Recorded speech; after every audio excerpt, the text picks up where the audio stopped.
Muy buenas noches, mis amados hermanos y hermanas, que el Señor les bendiga. Qué lindo podernos reunir hoy en la noche para escudriñar la palabra de Dios y aprender juntos acerca de lo que el Espíritu nos quiere enseñar hoy a través de la palabra.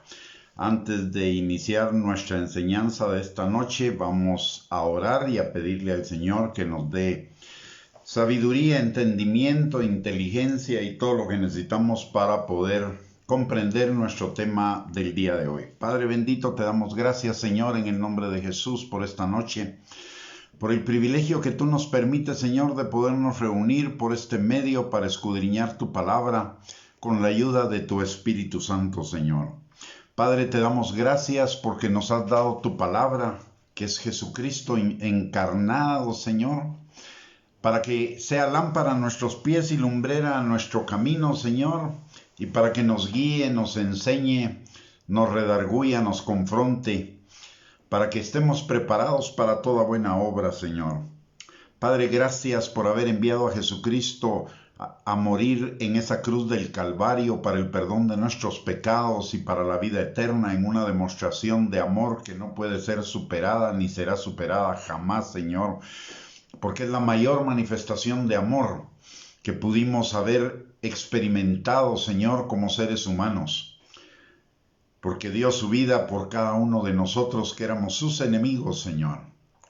Padre, gracias, gracias por amarnos de tal manera que enviaste a tu Hijo Jesucristo a morir por cada uno de nosotros.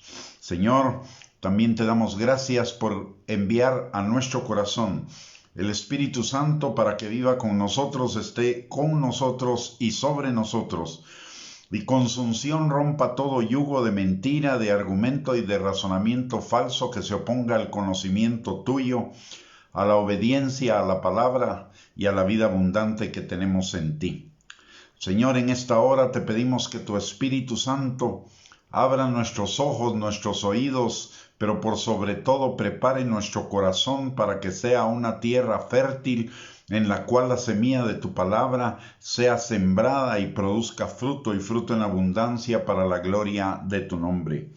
Señor, en esta hora también pedimos la ayuda de tu Espíritu Santo, que es espíritu de sabiduría, de consejo, de ciencia, de inteligencia y de entendimiento, para que nos dé, Señor, ese entendimiento espiritual que necesitamos recibir y tener, Señor, sobre los acontecimientos que están pasando en este tiempo, Padre, porque tu palabra dice en el primer libro de Crónicas, capítulo 12, versículo 32, que seamos entendidos en los tiempos para saber lo que hay que hacer y también para compartirlo con nuestros hermanos para que ellos también sepan qué hacer, Señor.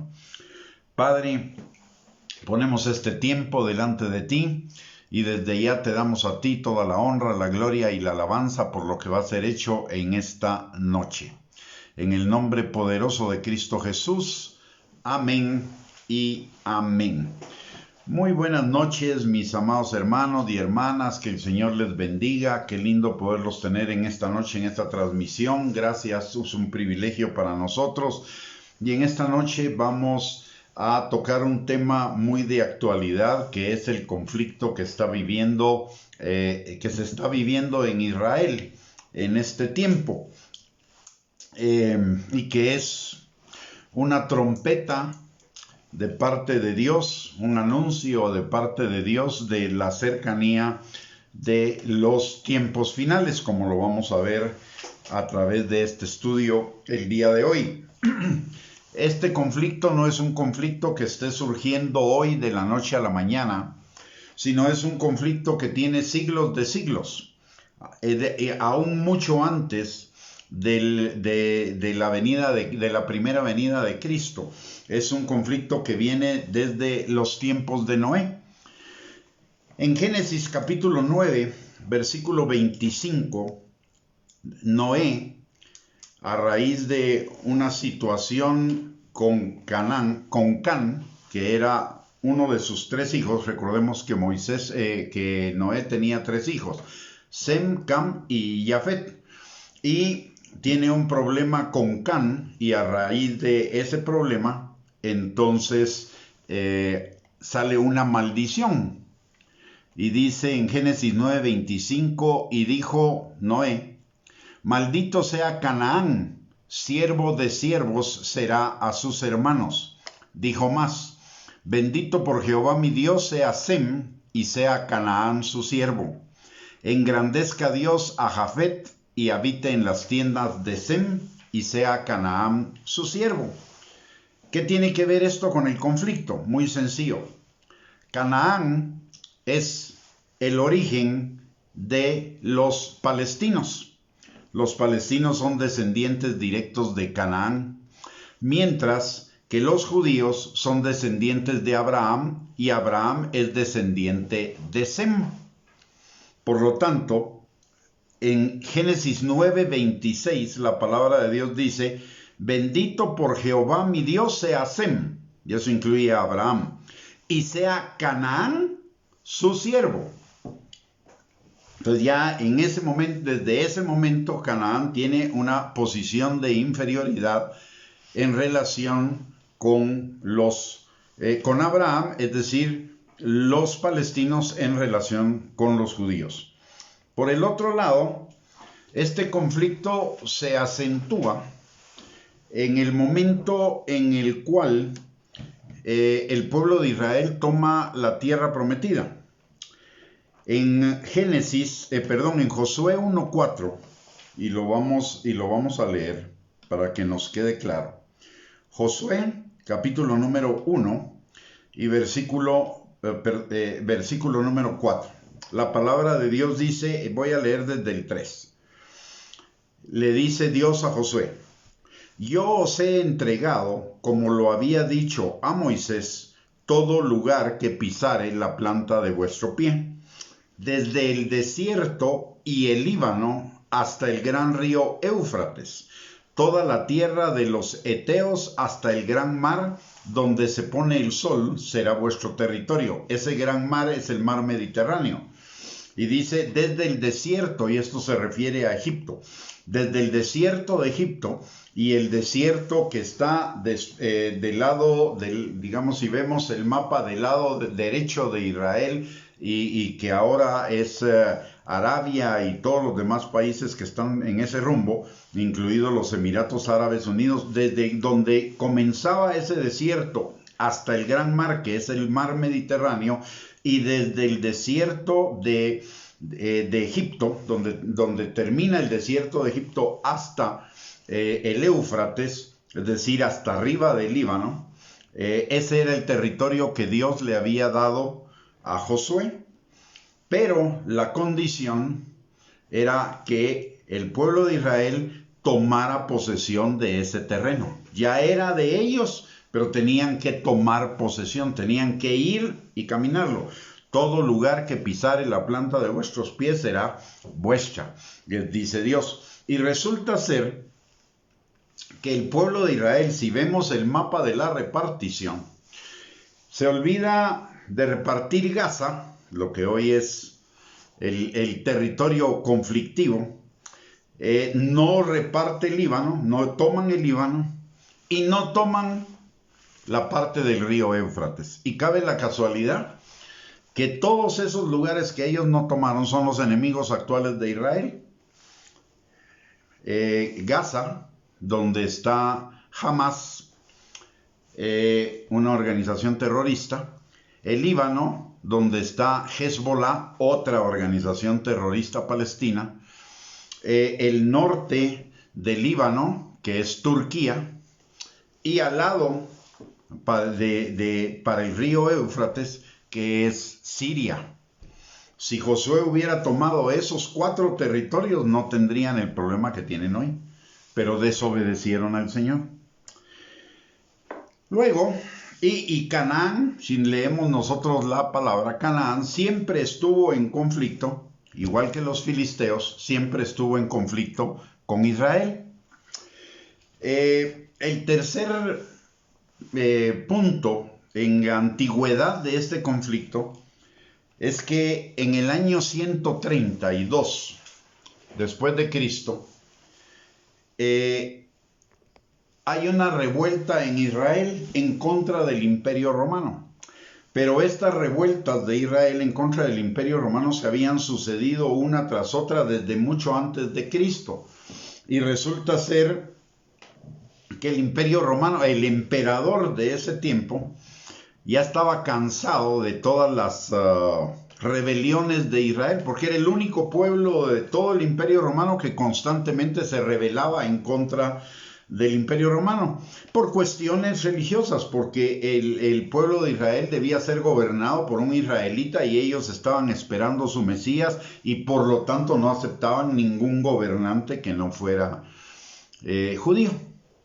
Y el Imperio Romano obviamente era un gobierno gentil que los estaba oprimiendo, entonces ellos se rebelan constantemente contra el Imperio Romano hasta que se cansa el emperador, manda su ejército a conquistar Israel, a recuperar Israel, y cuando ganan la batalla después de 2 años de la resistencia israelita, entonces él emite un edicto donde ordena que todos los judíos que se encontraban en Israel en ese tiempo debían ser repartidos por todo el Imperio Romano, pero no se podían quedar ahí en Israel. Y entonces se produce la diáspora, lo que se llama la diáspora, que es la dispersión de todos los judíos por el mundo. Por eso hubo judíos en España, en Europa, en Alemania, en todos los países del Mediterráneo, porque ahí fueron enviados por el emperador romano. Y Israel fue una nación sin territorio desde el año 132 hasta el año 1948, o sea, 1816 años. Durante 1816 años, Israel mantuvo su idioma, su identidad, pero sin territorio. En 1948, después de la Segunda Guerra Mundial y de lo terrible que fue el Holocausto, donde fueron sacrificados más de 6 millones de judíos, finalmente y después de una batalla diplomática y de una batalla en todos los frentes, resulta que Naciones Unidas acepta que el territorio que en ese tiempo se llamaba Palestina, pero que no era, que se llamaba Palestina por el hecho de haber sido desocupado a la fuerza por los romanos, a haber sacado a los israelitas de ahí. Entonces resultó que Naciones Unidas emite una resolución para que ese territorio sea partido en 2, una parte para Israel y una parte para los palestinos, lo cual a Israel le parece injusto, le parece justo, pero los palestinos no lo aceptan. Y en 1948, justamente un 14 de mayo, como hoy, oficialmente el Estado de Israel se convierte en una nación. Y es una diosidad, porque yo no había pensado que este tema lo iba a tocar en 14 de mayo, pero es una diosidad, ¿no? Pero hoy se están celebrando los 73 años de la existencia de Israel como nación, del renacimiento de Israel como nación después de la diáspora de 1816 años. En esos 1816 años el territorio palestino estuvo prácticamente desocupado y convertido en un desierto. Los palestinos, como descendientes de los canaanitas, resulta que dentro del mundo árabe son como parias, es decir, son considerados inferiores y nadie los quiere en sus territorios. Por esa razón ellos pelean un territorio y los demás países árabes los defienden porque no los quieren en su territorio. Todos los países árabes de alrededor tienen suficiente territorio para que ahí se asentaran los palestinos y dejaran en paz a los israelitas, pero no los quieren.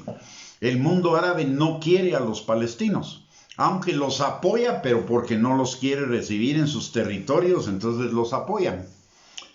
Y entonces estos cananitas se establecieron en el territorio que también era o que había sido de Israel. Y cuando Naciones Unidas reconoce el derecho de Israel a su territorio, ellos pues obviamente son desplazados y tienen que regresar a su territorio, y ahí comienza el conflicto de nunca acabar de este tiempo. Por el otro lado, ahora vamos a ver las cosas de la actualidad de este tiempo, porque estas son todas las causas del pasado. Pero ahora veamos las causas presentes. En primer lugar, el mundo musulmán se divide en dos grupos. Todos van hacia el mismo objetivo, pero los métodos son diferentes. Todos van al objetivo de restaurar el Imperio Otomano, o el imperio que se fundó después de la fundación de la religión musulmana por Mahoma, en el año más o menos, entre el año 680 y el año 700. Y en ese momento Israel no existía como nación, como territorio. Existía como nación, pero no como territorio. Por lo tanto, el Imperio Otomano tomó el territorio de Israel como parte de ellos. Y así estuvo hasta más o menos el año 1800 y pico, donde el Imperio Otomano al final desaparece. Pero fue parte del Imperio Otomano y ese era musulmán. Ustedes se recuerdan que los musulmanes tomaron toda la orilla del Mediterráneo, comenzando desde España, yendo para Marruecos, de ahí toda la costa de África, la costa de Asia Menor y hasta donde está Turquía. Entonces, los musulmanes, en el Corán se habla de la restauración del Imperio Otomano, y entonces Israel es un obstáculo. Prácticamente es el único obstáculo en el centro de los musulmanes actuales del día de hoy. Y entonces los más radicales quieren destruir Israel, mientras que los otros quieren una convivencia, pero al final van a terminar también poniéndose en contra de Israel, porque Israel es un lunar en medio de lo que sería el Imperio Otomano a restaurar por los musulmanes. Dentro de esos países que quieren la destrucción de Israel está Irán. Es donde están los ayatolá. Irán ha sido desde hace muchos años un enemigo, desde la instauración de los ayatolá, cuando fue derrocado el Shah de Irán. Desde ese momento Irán adoptó una posición anti-israelita radical, absoluta.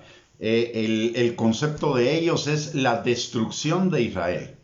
Para ello comenzaron un proyecto de enriquecimiento de uranio. ¿Por qué? Todo el mundo sabe que el enriquecimiento de uranio de Irán es para fabricar una bomba atómica que se la quiere tirar a Israel. Pero todo el mundo hipócritamente se hace loco y aceptan la mentira de que Irán está desarrollando el enriquecimiento de uranio para fines pacíficos, pero ellos no son en nada pacíficos. Ellos son un pueblo guerrero, son los persas de antes. Son un pueblo guerrero que quiere destruir a Israel y quiere crear una bomba atómica para destruir a Israel. Irán, durante los últimos 4 años anteriores a o sea, del 16 al 20, prácticamente Irán estuvo maniatado en poder atacar a Israel. ¿Por qué? Porque el gobierno estadounidense estaba total y completamente a favor de Israel y para proteger a Israel. Ahora hay un cambio de gobierno en Estados Unidos que es más favorable a los iraníes. De hecho, el gobierno anterior suspendió toda ayuda económica y suspendió toda relación con Irán, y este gobierno ya comenzó a darles ayuda económica y además a restaurar relaciones con ellos. Entonces esto envalentona a Irán, que ahorita está tanteando los límites de lo que la comunidad internacional le puede permitir en contra de Israel. Y está usando para esto, como siempre ha usado cuando quiere tantear esto, a los grupos terroristas que financian ellos, palestinos, en el lado de Gaza, que es Hamas, y en el lado del Líbano, que es Hezbollah. Hezbollah en este momento está tranquilo, pero los del lado de Hamas, del lado de Gaza, que es Hamas, son los que están activando totalmente contra Israel en este momento. Es probable que los de Hezbollah no estén activando porque el año pasado les estalló una bodega. Si ustedes se recuerdan, hubo un estallido en el puerto de Beirut que causó destrozos, y resulta que el estallido fue en una bodega de Hezbollah donde tenía material explosivo para fabricar misiles y misiles armados. Entonces eso los desarticuló en esa área en este momentito, y ahorita muy probablemente todavía están en el proceso de reorganizarse de esa pérdida. Pero por el otro lado, los de Hamas sí están tanteando el territorio, y son bien hipócritas, porque lanzan una andanada de cohetes para provocar a Israel, y ya en cierto momento piden un alto al fuego. Cuando ellos ya hicieron cualquier cosa, Israel no hizo nada. Cuando Israel va a comenzar a proteger su territorio y a sus ciudadanos más allá de la cúpula de hierro, entonces estos hipócritamente piden un cese al fuego.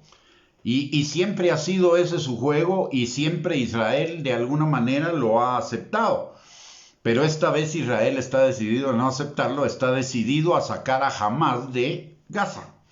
Entonces el conflicto se puede alargar, y esto lo han dicho las autoridades israelitas. Entonces Hamas es un brazo de Irán que está tanteando el territorio para medir hasta dónde puede llegar. Irán sabe que tiene que aprovechar este gobierno de Estados Unidos, que mantiene una posición ambigua, hipócrita, en contra de Israel, o en relación a Israel, porque por un lado apoya, pero por el otro lo socava, ¿no? Entonces sabe que tiene que aprovechar este tiempo, porque es muy probable que en el 2024 nuevas elecciones, nuevo gobierno, y regrese el gobierno republicano, probablemente con Trump a la cabeza, y los vuelvan a encerrar. Entonces Irán tiene que aprovechar este tiempo, por un lado. Pero por el otro lado también Irán ha estado acelerando su proceso para la bomba atómica. El nivel de uranio que se necesita, de enriquecimiento de uranio que se necesita para fabricar una bomba atómica, es un nivel de enriquecimiento 20. El año pasado, la Comisión de Naciones Unidas para supervisar el supuesto uso pacífico del uranio por parte de Irán, pero a los que nunca dejan entrar a las instalaciones de enriquecimiento de uranio, los iraníes, dijeron que Irán ya iba en el nivel 17 de 20 necesarios, o sea, le faltaban 3. Simultáneamente en ese momento, el primer ministro de Israel, Netanyahu, le advirtió a Irán que el día que Israel supiera que ellos estaban próximos a tener una bomba atómica, Israel los iba a destruir. Y lo dejó así de una manera ambigua, en el sentido de, no dijo exactamente si lo que iba a destruir eran las instalaciones atómicas, o iba de Irán, o iba a destruir a Irán. Entonces, Irán también está avanzando rápidamente hacia esa confrontación. Y creo, mi opinión, sin ser experto, pero creo que lo que Irán está haciendo es que ya está por alcanzar esa posibilidad de atacar a Israel, y entonces está usando a Hamas para, como el tanteador, por un lado. Entonces ya hablamos de la posición de Irán. Y notemos algo, cuando hablamos del territorio que Dios le había entregado a Josué, pero que Josué no tomó. Dentro de ese territorio hablamos de Gaza, los Canaán. Luego hablamos del norte, Líbano, y del norte hacia el río Éufrates, que está ocupado por Turquía y por Siria. Cabe la casualidad que Líbano, Siria y Irán están en una armonía tal que son una alianza en contra de Israel, y por el otro lado también Gaza. Y como vamos a ver en una profecía que está en la palabra de Dios, es justo los que se van a levantar en contra de Israel en la última guerra que Israel tendrá que librar antes de la venida de Cristo. O sea que este conflicto está alrededor del cumplimiento de esa palabra profética que la vamos a ver en un rato.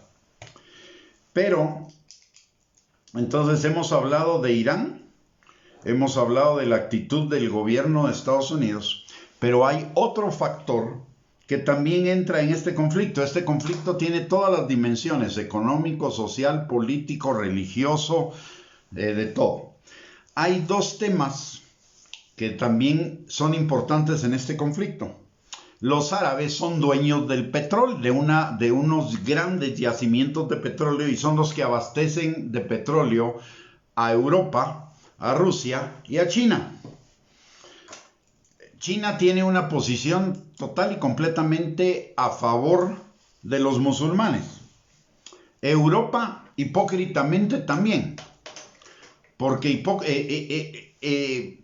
Europa depende en muchas cosas de los judíos, pero depende del petróleo para funcionar. Entonces, por el interés de defender su suministro de petróleo, porque los árabes usan el petróleo como un arma, para mantener su suministro, hipócritamente le dan la espalda a Israel y favorecen a los palestinos.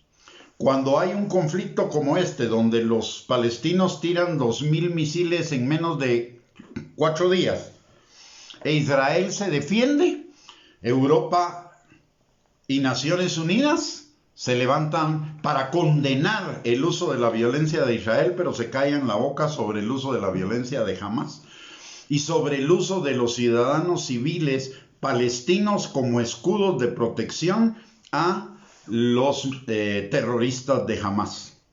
Ahí se callan, es una hipocresía total. Pero también hay otro factor que es Rusia. Rusia juega también un papel un tanto ambiguo, porque por un lado se dice amigo de Israel, pero por el otro lado tiene alianzas con todos los países árabes, principalmente en cuestión de suministro de armas y de asesoría militar. ¿Y por qué razón? Porque Rusia tiene un conflicto también. Rusia tiene de 150 millones de habitantes, un poco menos de 150 millones de habitantes, 15 millones, el 10% de su población es musulmana. Por el otro lado, Rusia es parte de la ex Unión Soviética. Cuando la Unión Soviética se quebró, la Unión Soviética se dividió en 16 naciones, de las cuales por lo menos 10 son mayoritariamente musulmanas y rodean Rusia.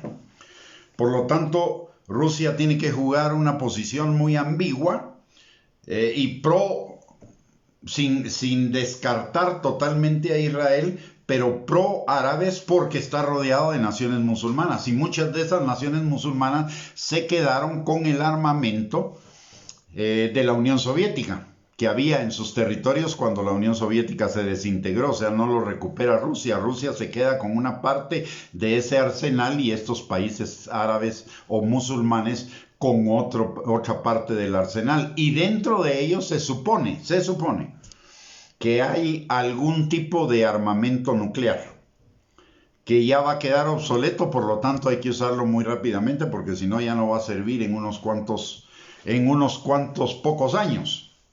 Entonces, por ese lado también urge un conflicto, ¿no?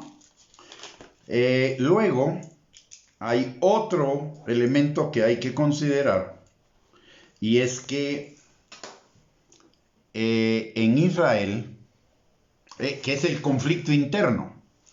En los países musulmanes no pueden vivir judíos, porque los van a linchar, los van a matar. Muy pocos los países musulmanes donde pueden vivir judíos. Muy pocos, muy pocos. Y siempre que estén alejados de cerca de los palestinos. Pero en Israel, una buena parte de los ciudadanos israelíes son palestinos. Y palestinos pro Hamas. Hay otros que no, pero hay un buen grupo que son palestinos pro Hamas. Y entonces el pretexto, ojo con esto, porque el conflicto no comienza directamente con Hamas. El conflicto comienza como un conflicto interno, esta vez comienza como un conflicto interno en Israel. Resulta que este año los árabes tienen una fiesta movible que es el Ramadán. El Ramadán es un mes de ayuno y de oración de los árabes para purificación. Y es una fiesta movible. Y esta vez esa fiesta cayó, aquí tengo la fecha, permítame un momento. Esta fecha cayó entre el mes es del 23 de abril al 23 de mayo. Pero casualmente, el 21 de mayo, el 14 de mayo se celebra la independencia de Israel. Pero el 21 de mayo se celebra el Día de Jerusalén, que es el día de la reunificación de Jerusalén a Israel en 1968 por la Guerra de los 6 días. Entonces se va a celebrar el 53 aniversario de la reunificación, el 21 de mayo dentro de Jerusalén. Y las dos son unas fiestas religiosas. El Ramadán, como ustedes saben, en Jerusalén, el territorio, el lugar donde estaba el templo de Jerusalén, ahora lo ocupa el Domo sobre la Roca, que es una mezquita que levantaron los musulmanes como conmemoración a que supuestamente ahí Mahoma fue llevado al cielo, como que si hubiera sido Jesús, ¿no? Fue llevado al cielo.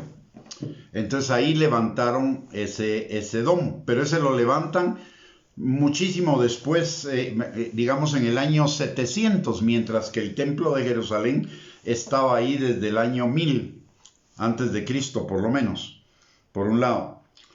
Entonces la reunificación, la celebración de la reunificación de Jerusalén con Israel por parte de los judíos comienza con desfiles y obviamente hay celebraciones y como coinciden en el mes de Ramadán y coinciden en el área del templo, resulta que entonces los palestinos provocan unas protestas violentas en contra de los judíos, tiene que intervenir la policía, arrestan a un montón de personas, dentro de esas muchos palestinos.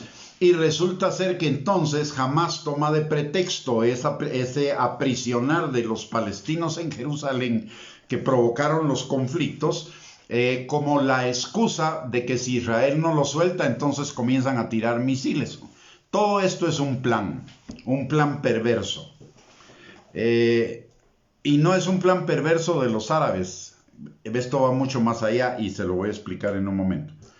Entonces comienza el conflicto interno, una tercera intifada que se está dando en llamar así a esto, que es un levantamiento de los palestinos que viven adentro de Israel, un levantamiento de agitación, un levantamiento de protestas de violencia, de transgresión, etc. La palabra intifada en el hebreo significa, es una palabra hebrea que significa transgredir, agredir, agitar. Entonces ya van 3 intifadas. La primera intifada fue en 1987, la segunda fue en el año 2000 y ahora probablemente estamos viendo la tercera, el inicio de la tercera. Pero esto se genera como un conflicto religioso que deriva en un conflicto político que los de Hamas aprovechan para convertirlo en un problema militar y que lleva a la situación que está en este momento. Israel no solo está viviendo el problema de los misiles de Hamas desde Gaza, sino que está viviendo la agitación de los palestinos internamente en las ciudades de Israel. Eso pone el conflicto, eso hace que el conflicto sea muy complicado. ¿Qué está haciendo Israel en este momento? Israel en este momento lo que está haciendo es que, debido a su sistema de defensa, alrededor de los 2000 misiles que ha tirado Hamas, por lo menos hasta anoche, de los 2000, apenas 400 han explotado en tierra. Muchos de ellos gracias al sistema del domo de hierro, o el escudo de hierro, como le quieran llamar.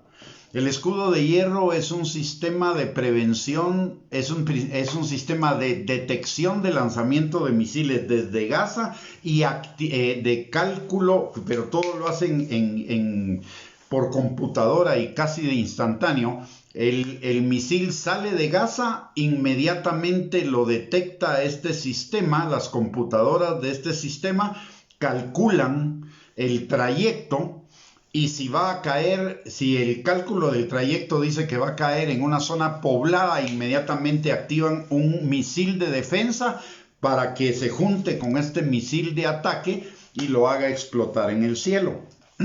Pero el sistema ha tenido algunas pequeñas fallas y han caído algunos misiles en algunos lugares poblados, gracias a Dios, poco poblados, y algunos de ellos, muchos de estos 400 en lugares despoblados. Esto ha provocado muertes en Israel de personas, incluido un niño, al cual no le hace mucha propaganda a la prensa internacional, pero sí hablan de los niños que se murieron en Cisjordania porque los usaron de escudos humanos los jordanos. Una doble moral también, una hipocresía de los medios de comunicación a nivel mundial que son anti-israelitas.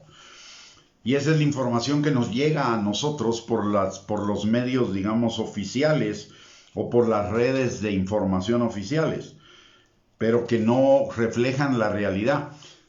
Algo que la mayoría de personas no saben es que Israel, antes de lanzar un bombardeo, ya sea por avión, con tanques o por helicópteros, lo que sea, probablemente una media hora antes o una hora antes de lanzar el ataque, manda sus aviones o sus helicópteros a tirar volantes advirtiéndole a la población civil que van a volar esos lugares para que los evacúen, porque han detectado presencia de terroristas de Hamas en ese lugar.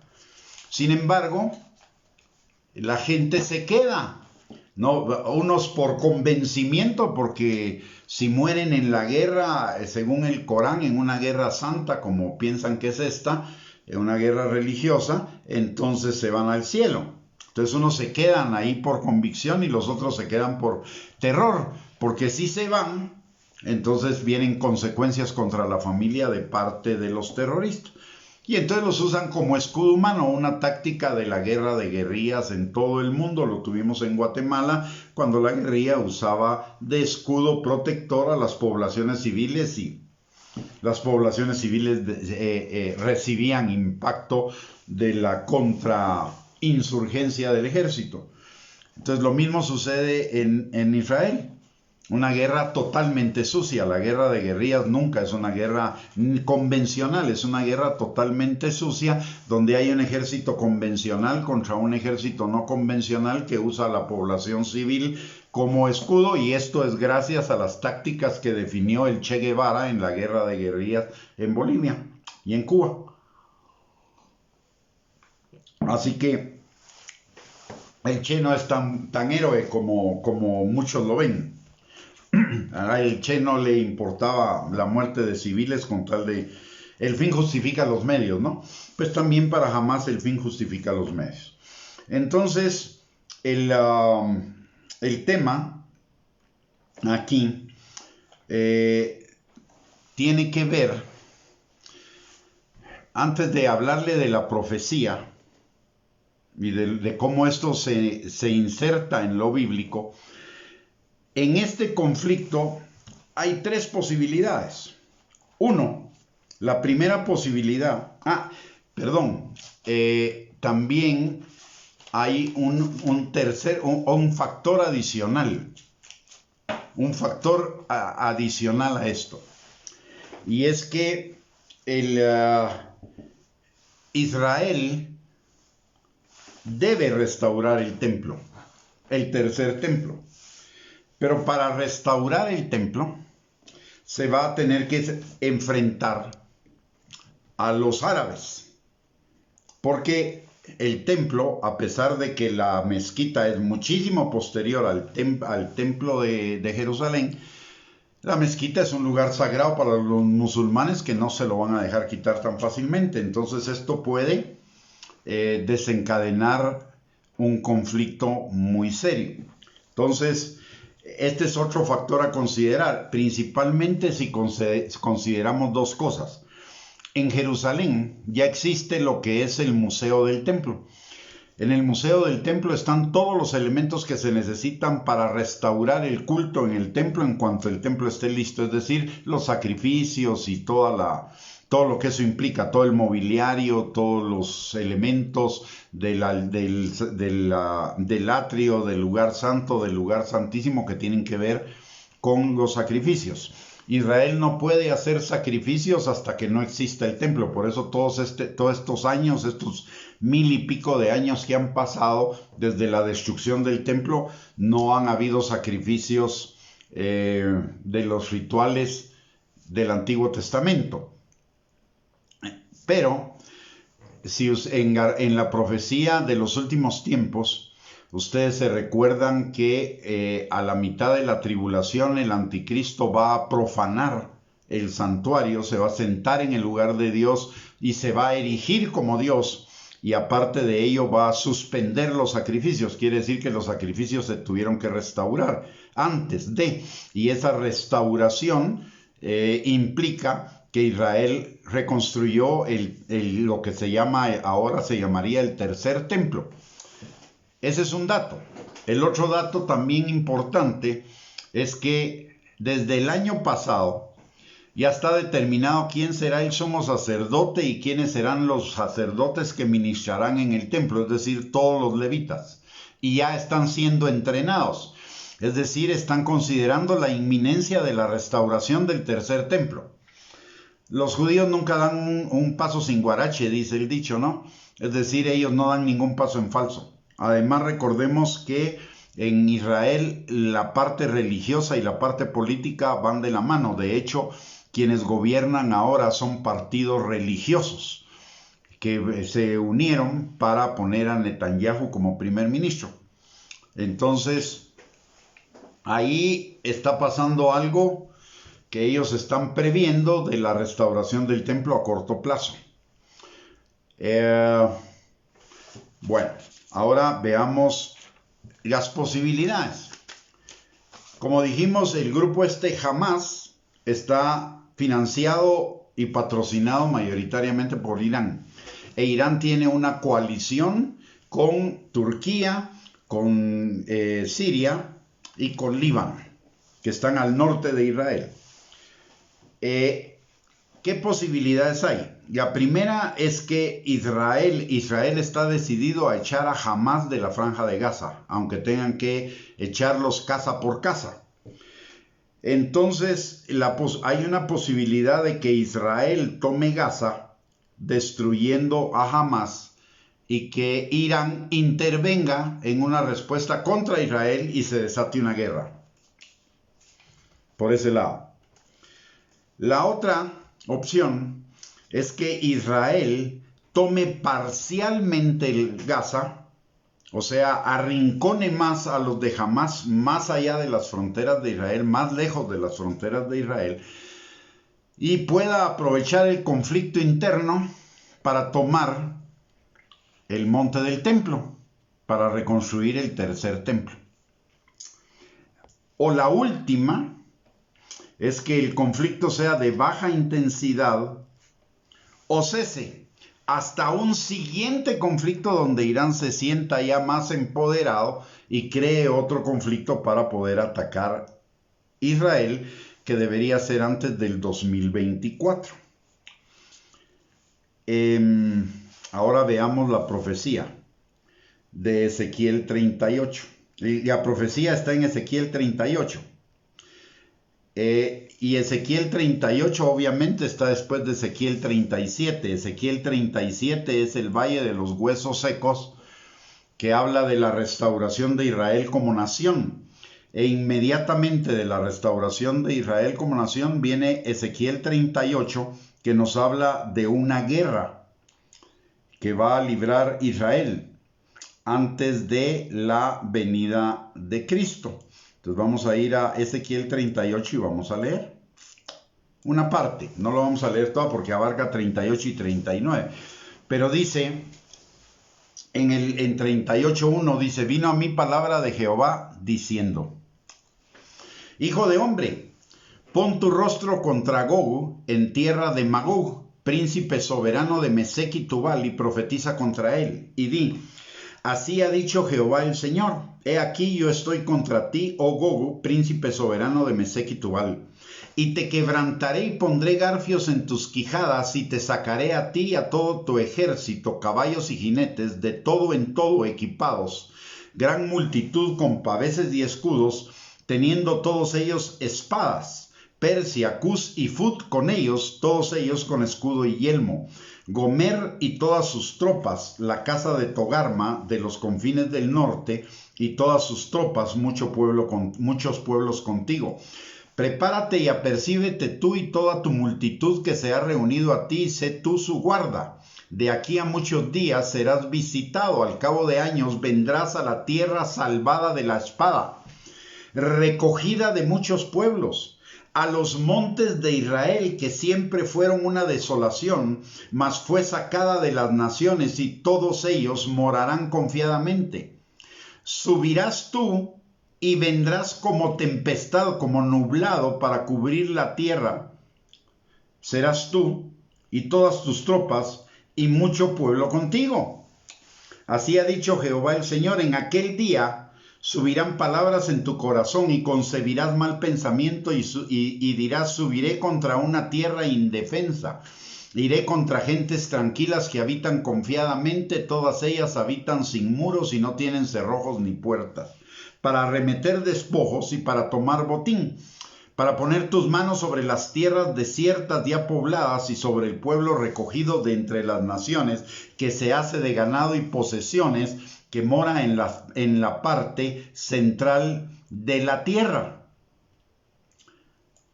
Sabán y Dedán y los mercaderes de Tarsis y todos sus príncipes te dirán, has venido a arrebatar despojos, has reunido tu multitud para tomar botín, para quitar plata y oro, para tomar ganado y posesiones, para tomar grandes despojos. Por tanto profetiza, hijo de hombre, y di a Gog, así ha dicho Jehová el Señor. En aquel tiempo, cuando mi pueblo Israel habite con seguridad, ¿no lo sabrás tú?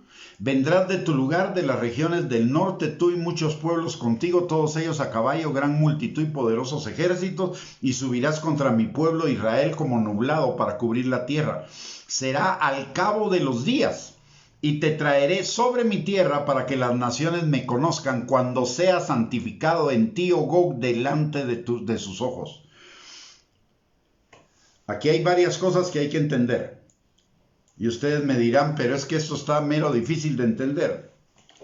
Aparentemente sí, pero va a ver que no es tan difícil de entender cuando vamos viendo la palabra de Dios y, vamos entendiendo la palabra de Dios.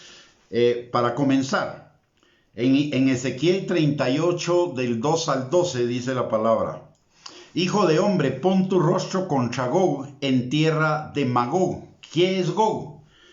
¿Qué era Gog en el Antiguo Testamento y qué es Gog en el Nuevo Testamento, en el tiempo actual? Gog es la actual Turquía. En tierra de Magog, ¿qué es Magog? Es la actual Rusia y o naciones exsoviéticas, muchas de las cuales son musulmanas. ¿Qué es Mesec y Tubal? Mesec y Tubal son también parte de la actual Turquía. Persia, que fueron los mencionados como aliados de Gog, Persia son Irán e Irak. Cus es Etiopía.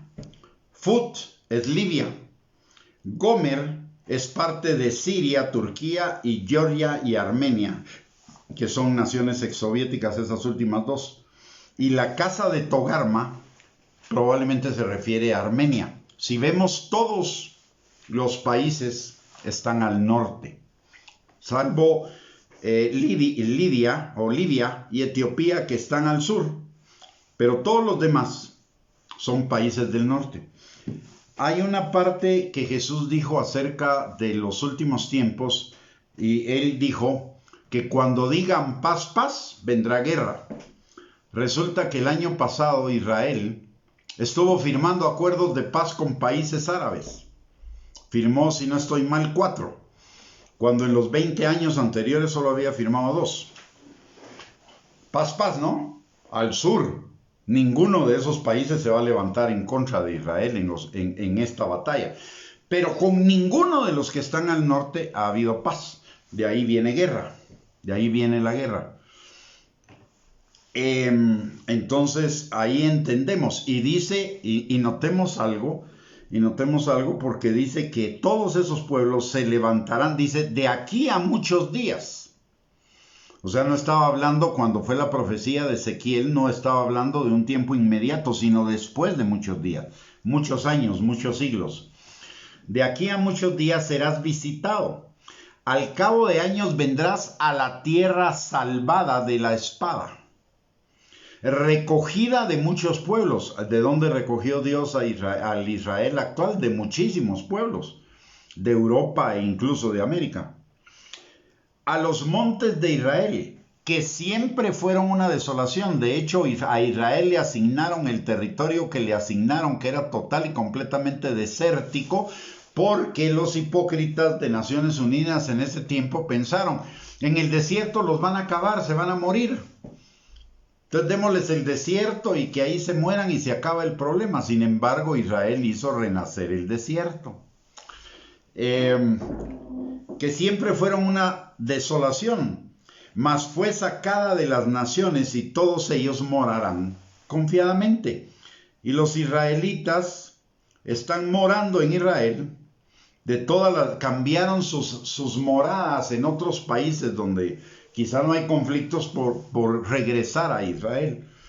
Y dice en Ezequiel 38:12 nos vuelve a hablar del pueblo de Israel, y dice: y sobre el pueblo recogido de entre las naciones, que se hace de ganado y posesiones, que mora en la parte central de la tierra.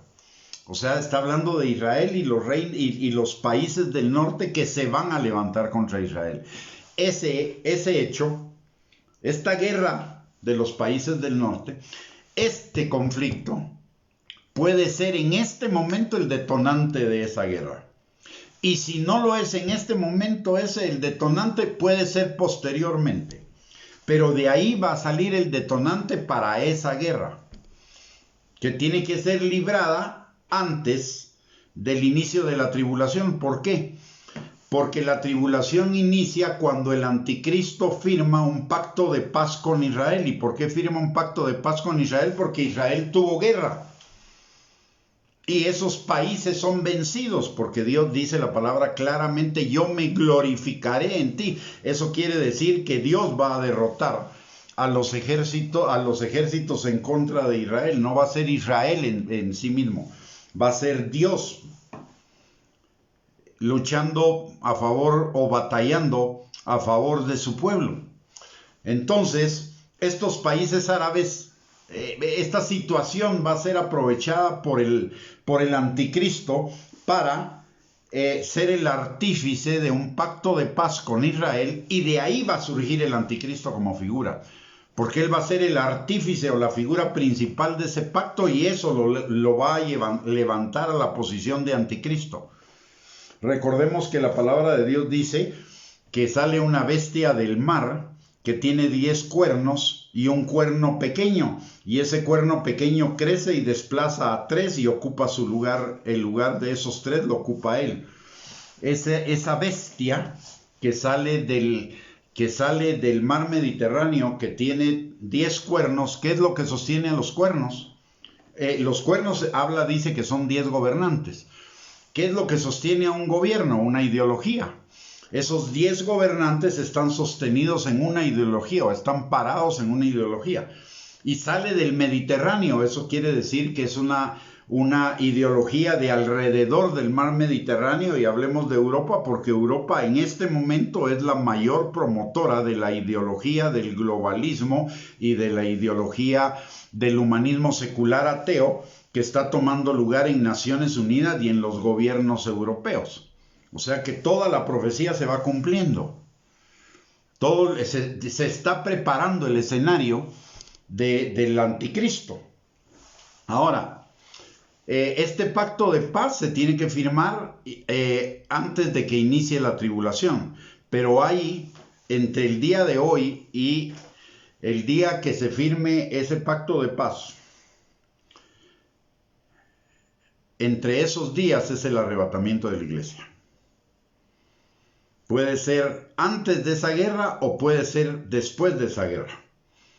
Pero esto que está pasando es un anuncio de que nos estamos acercando muy rápidamente a los últimos tiempos, junto con todas las demás señales que estamos viendo, como el desarrollo de chips para ser implantados en el cuerpo humano que sirvan para localizar y controlar a la población, y obviamente que sin ese chip va a haber un momento en que nadie va a poder entrar a comprar ni nada por el estilo, que es la marca de la bestia a mediados de la gran tribu, de los 7 años de tribulación.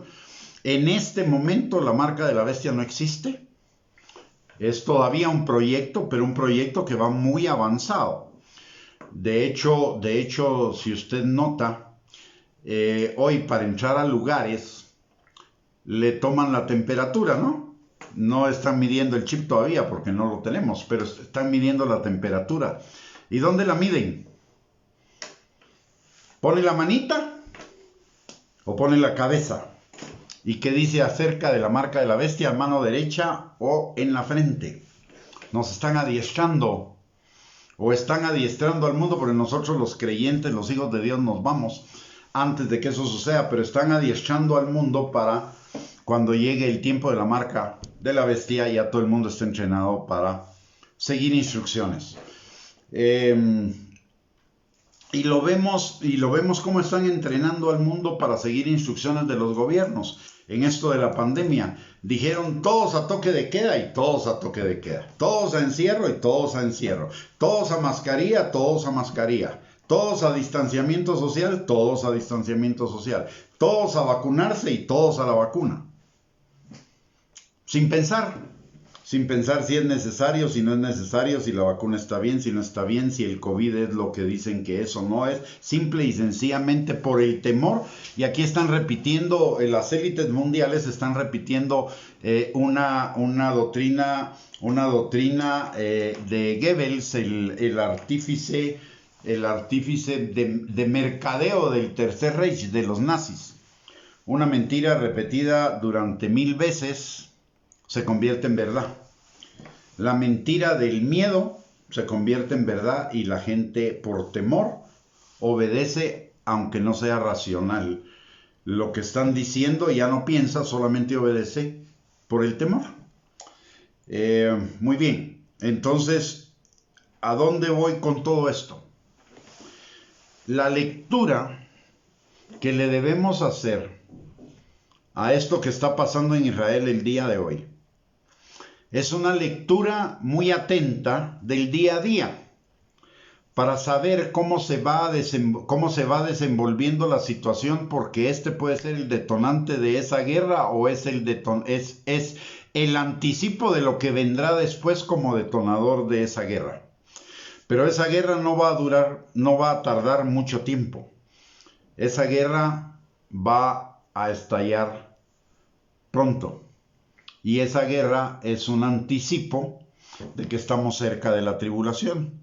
Y si estamos cerca de la tribulación, estamos más cerca aún del arrebatamiento de la iglesia. ¿Cuál debe ser nuestra actitud como creyentes ante esta situación? Lo primero que debemos hacer es orar muchísimo por Israel, en el sentido de que haya paz, aunque sabemos que tarde o temprano no va a haber paz, pero la palabra de Dios nos dice que oremos por la paz de Jerusalén, y todo el que ore por la paz de Jerusalén va a ser bendito. Así que lo primero que tenemos que hacer es orar por la paz de Jerusalén. Lo segundo que tenemos que hacer es no entrar en miedo, pánico ni nada por el estilo. ¿Por qué razón? Porque Dios va a proteger a Israel, pero también a sus hijos. Israel es pueblo, nosotros somos hijos, somos familia. Si Israel va a ser protegido, nosotros también, como hijos, con mayor razón. Y no se lo dice cualquiera. Yo soy descendiente de judío, pero soy cristiano, porque prefiero ser hijo que ser pueblo, porque ser hijo tiene más privilegio que ser pueblo, número uno. Entonces, ¿qué necesitamos hacer? Orar por Israel y tener paz. La tercera cosa que necesitamos hacer es, mis hermanos, como decimos aquí en Guatemala, poner las barbas en remojo y darnos cuenta que la venida de Cristo está muy cerca. No voy a dar fechas porque no las sé, y las fechas están solo en la potestad de Dios, pero nos está dando suficientes avisos en todas las cosas que están sucediendo en todo el mundo de que viene pronto.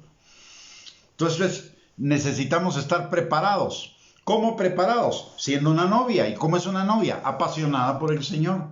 Una novia que está enamorada, una novia que adora, una novia que obedece, una novia que se sujeta, una novia que tiene en el Señor todo su corazón. Entonces lo que necesitamos es prepararnos y estar confiados en el Señor. Él es nuestra arca, Él es nuestro protector, nuestro escudo, Él es nuestro castillo, nuestra torre fuerte. Vamos a estar protegidos. Entonces necesitamos estar en confianza con Él. Tener confianza en el Señor, orar por Israel, prepararnos para ser la novia y mantener nuestra mirada puesta en el Señor. Ya no es tiempo de estar viendo por las cosas terrenales y de estar enfocado en las cosas terrenales. Hermano, hermana, no soy profeta, pero una cosa sí le puedo decir porque he estudiado la palabra de Dios, y de aquí en adelante las cosas no van a mejorar. Quizá no empeoren, aunque es muy probable que empeoren, pero no van a mejorar. No vamos a regresar a la vieja normalidad, no vamos a regresar ahí. No, la Biblia no dice que vayamos a regresar ahí. En todo caso, tendremos que adaptarnos a una nueva normalidad, pero la normalidad que vivíamos antes no la vamos a volver a vivir, porque el mundo no va a retroceder en mejorar. La palabra de Dios nos dice que el mundo va a empeorar de aquí en adelante. Pero usted y yo podemos estar confiados. ¿Por qué? Porque el Señor es nuestro Padre, nuestro proveedor, nuestro protector, nuestra seguridad, nuestra fortaleza, nuestro sanador, nuestro liberador, nuestro restaurador. Él es todo. Solo necesitamos estar en comunión, en unidad con Él. Recuérdese que Él viene por una novia. Viene por la iglesia, pero dentro de la iglesia viene por una novia. Y una novia tiene que ser apasionada, entonces necesitamos vestirnos como la novia y estar atentos. Este puede ser el detonante de esa guerra, o la guerra puede estar a unos meses de distancia. Pero de que va a suceder, y que va a suceder en esta generación, va a suceder en esta generación. Y va a suceder más temprano que tarde. El mundo ya no aguanta tanta maldad. Hay un pasaje que yo le llamo la escalera de la degradación, Romanos capítulo 1, versículo del 18 al 32. Ya llegamos a lo más bajo de esa escalera de la degradación. Si el Señor juzgó a Sodoma y Gomorra por menos de lo que está sucediendo en el mundo hoy, imagínese qué tan cerca estamos del juicio de Dios a este mundo, no a los creyentes, a este mundo. Entonces lo que necesitamos, mis amados hermanos, es solo observar. observar confiadamente. No debemos entrar en temor de si a Israel lo van a destruir. Israel va a estar protegido. Va a tener probablemente algunas pérdidas, sí, pero va a estar protegido. Dios va a pelear por ellos. Y no porque ellos... Israel confía en sus armas. Pero esto no es una lucha donde las armas van a ser el factor determinante. Esta es una lucha donde el factor determinante es espiritual. Y déjeme terminar con esto para decirle, este conflicto no va a terminar. Aunque la iglesia se vaya, no va a terminar. El conflicto va a seguir hasta que sea el reino milenial. Que Cristo venga, venza al anticristo y sus fuerzas se instale en Jerusalén, que va a ser la capital del reino de Cristo aquí en la tierra por 1000 años. Pero durante esos 1000 años el diablo va a estar atado. Pero resulta que a los 1000 años, por un breve espacio de tiempo, Jesús, con la iglesia que lo acompañó aquí en el reino milenial, regresa al cielo. Y otra vez Gog y Magog se vuelven a levantar. ¿Qué nos dice eso? ¿Qué nos dice eso? Este no es un conflicto de hombres, hermano. Esto es el diablo en contra del pueblo de Dios. Cuando el diablo está desatado, se levanta el conflicto.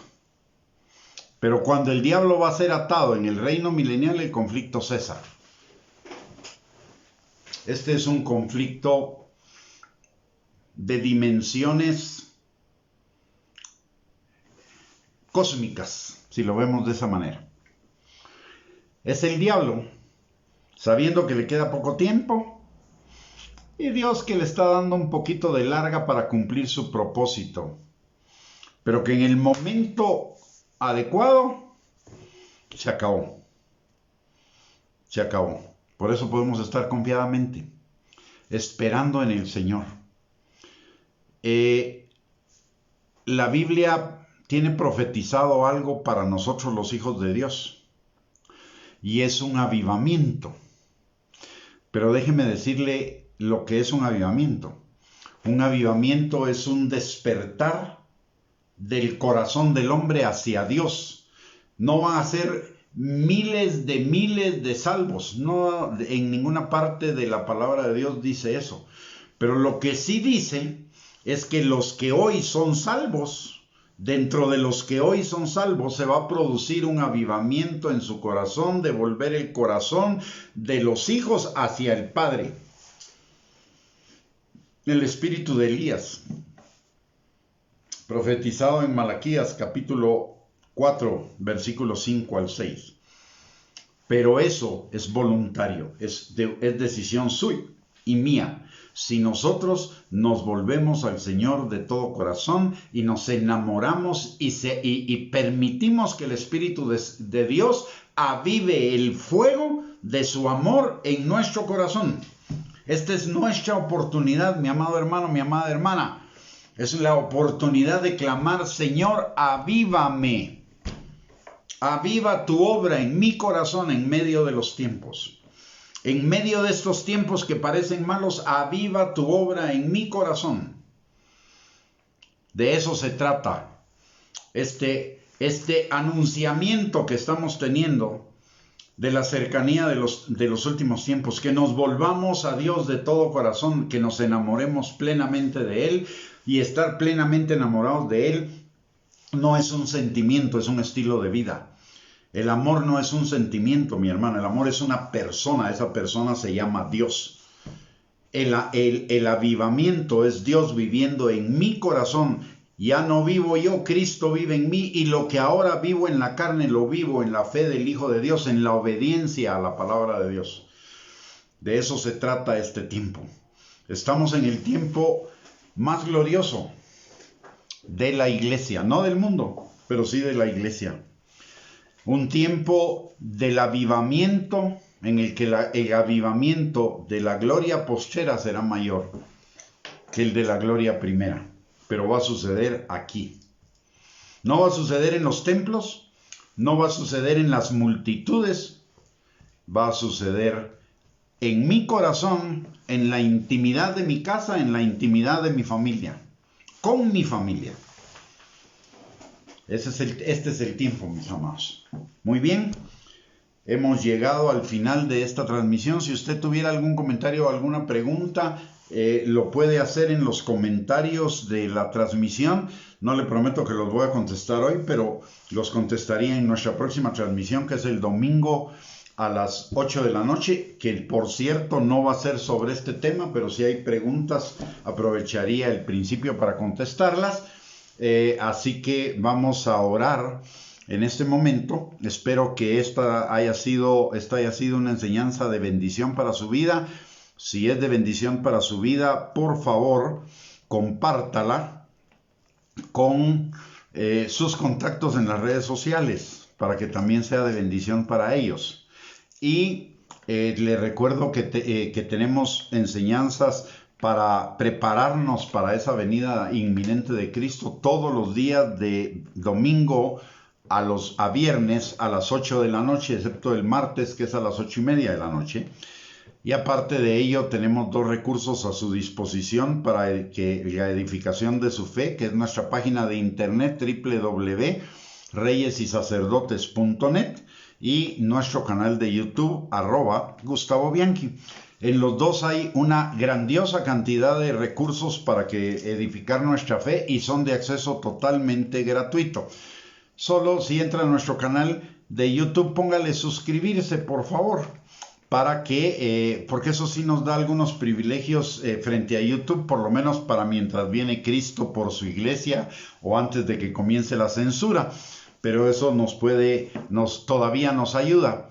Así que suscríbase porfa y lo esperamos para nuestra próxima transmisión el próximo domingo a las 8 de la noche. No se retire, quiero pedirle que oremos todos juntos por la situación en Israel, por nuestros corazones y por aquellos que en este tiempo estén padeciendo algún tipo de enfermedad. Padre bendito, te damos gracias, Señor, en el nombre poderoso de Cristo Jesús por esta noche, que nos has permitido, Señor, escudriñar la palabra y llenarnos de esperanza y llenarnos también, Señor, de ese anuncio de tu pronta venida, Padre, para estar preparados para ese momento, Señor. Gracias, Padre, porque tú abres los ojos de nuestro entendimiento por tu Espíritu Santo, para que podamos tener sabiduría, consejo, entendimiento, ciencia y todo lo que necesitamos, Señor, para entender estos tiempos y estar preparados, Señor, para lo que viene. Y no solamente estar preparados nosotros, sino preparar también a nuestros hermanos, Padre. Gracias, Señor, por tu infinita misericordia de anunciarnos con suficiente anticipación todo lo que va a suceder, Señor. Tu palabra dice que tú no harás nada sin anunciarlo antes a tus profetas, Padre. Gracias por anunciarlo, Señor. Recibimos tu anuncio, Padre, y, Señor, actuamos en consecuencia con ello. Ayuda, Señor, a nuestros corazones. Ayuda, Señor, nuestra incredulidad. Ayuda, Señor, a nuestra obediencia por tu Espíritu santificador en nosotros, Padre. Señor, que echemos mano de tu Espíritu Santo, que es nuestro Maestro, nuestro guía, nuestro ayudador, nuestro empoderador, nuestro santificador, Señor, nuestro defensor en todas las cosas, Padre, y que vivamos una vida de intimidad con Él para que sea una vida de victoria en medio de estas circunstancias y de estos días malos, Padre. Señor, en el nombre precioso de Cristo Jesús te damos gracias por tu palabra, por tu Espíritu. Y también, Señor, en esta hora te damos gracias porque tenemos libre acceso al trono de tu gracia para encontrar misericordia y gracia para el oportuno socorro, Señor.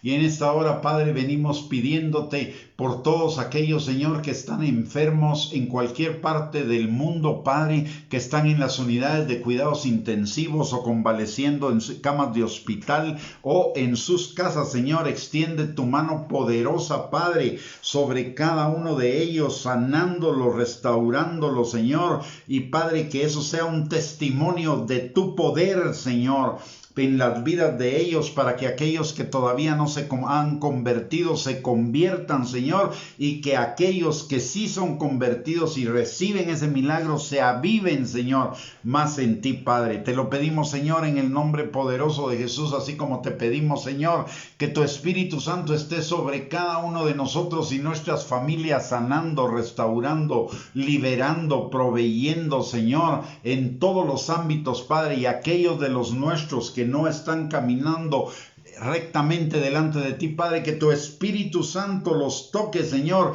ya sea para arrepentimiento y salvación, o ya sea para que regresen del camino del Hijo pródigo, o para que su amor sea avivado, Señor, en sus corazones, o para que su fe sea fortalecida, Padre. Te lo pedimos, Señor, en el nombre de Jesús, y también te pedimos para cada uno de nosotros, aviva tu obra en medio de nuestros corazones y en medio de estos tiempos, Señor.